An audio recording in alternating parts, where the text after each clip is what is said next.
วันนี้เราพาเทวดาน้อยมาสำรวจโคกประเทศสวิตเซอร์แลนด์พาลูกชายไปดูต้นแอปเปิลนะคะแอปเปิลลูกไส้กับเฮียออกไส้อยู่พี่น้องกำลังเซตเฮียอยู่ฝนเห็นปะมันห่อนแห้ง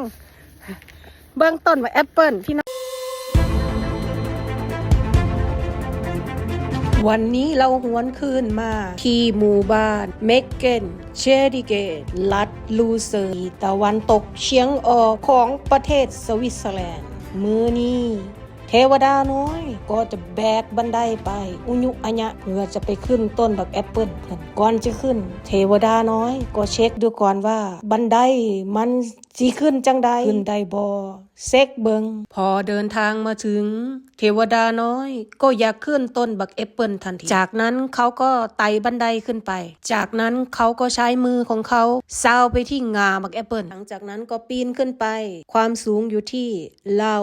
200 เซนติเมตรเลยทีเดียวเพราะความสูงมันสูงอีหลีถ้าขึ้นไปเลี้ยวเบิงข้างล่างเทวดาน้อยบอกว่าอีแม่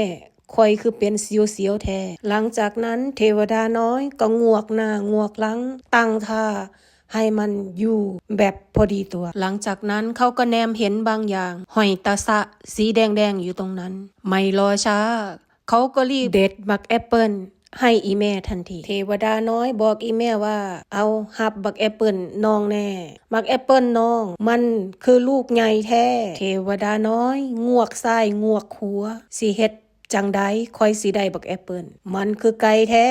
ตอนขึ้นมาบนต้นแอปเปิลทำไมมันดูเหมือนลูกแอปเปิลมันไกลจังเลยแต่ตอนเราอยู่ข้างล่างทำไมแอปเปิลมันดูเหมือนใกล้ๆเทวดาน้อยก็ถามอีแม่ออกมาหลังจากนั้นเทวดาน้อยก็ไต่ไปไต่มางวกซ้ายงวกขวาเฮ็ดจังใดคอยสีได้บักแอปเปิลมากินเทวดาน้อยก็สงสัยถามอีแม่อีกว่าอีแม่ต้นบักแอปเปิลมันคือบ่มีใบมันเสียไปไสเบิดแม่ก็เลยบอกเทวดาน้อยว่า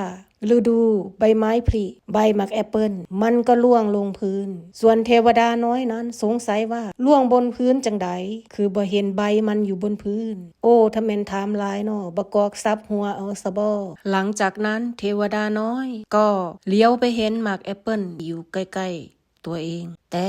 ไม่สามารถเอามันได้หลังจากคิดอยู่ไม่นานราว1 นาทีเทวดาน้อย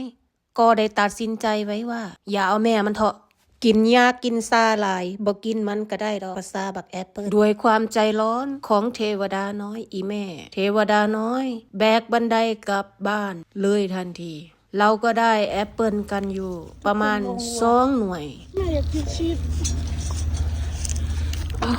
แล้วเจอกันใหม่กับคลิปหน้าสวัสดีค่ะบ๊ายบาย